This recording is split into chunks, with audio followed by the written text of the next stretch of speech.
তোমরা হয়তো ভাবছো যে জিনিসটা কি এভাবে ছাড়ানো হচ্ছে।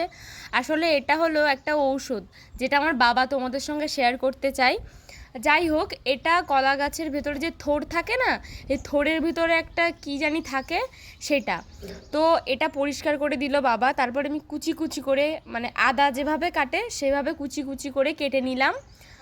এই ওষুধটা বেসিক্যালি 3 দিন ব্যবহার করতে হয়, মানে খেতে হয়। আর তোমরা হয়তো ভাবছো যে এটা কীভাবে খাওয়া সম্ভব, এটা কেমন খেতে। আসলে এটা ফ্রিজের মধ্যে ছিল, ওখান থেকে বার করে নেওয়া হলো। ও তারপরে কুচি কুচি করে কেটে মিক্সারে দিয়ে দিলাম এটাকে পেস্ট বানানোর জন্য। তো এটা পেস্ট হয়ে যাক, তারপরে তোমাদের সঙ্গে দেখা হচ্ছে। হ্যাঁ, প্রথমে হয়তো যখন তোমরা দেবে এটা মিক্সারে তখন এটা পেস্ট হবে না। তার জন্য তোমাদের একটা কৌশল বলে দিই। এটা যখন পেস্ট করবে তখন মাঝে মাঝে ঢাকনিটা খুলে পরিমাণ মতন জল দিয়ে দেবে, মানে অল্প পরিমাণ, এটাকে বেশি জন্য জল দেবে না। বেশি বেশি জল দিলে কিন্তু ওষুধটা হবে না। যাই হোক, যখন এই পর্যায়ে চলে আসবে তখন তোমরা এটা মিক্সি থেকে নামিয়ে নেবে।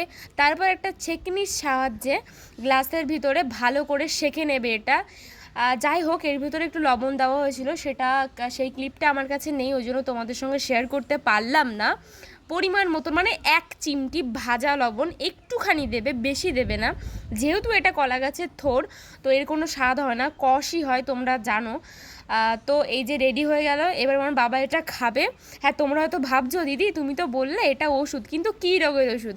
এটা হলো সুগারের ওষুধ। আশা করি তোমরাও এটা জানো। তো আমি শেয়ার করলাম, তোমরা জেনে থাকলে কমেন্টে প্লিজ জানিও। টাটা।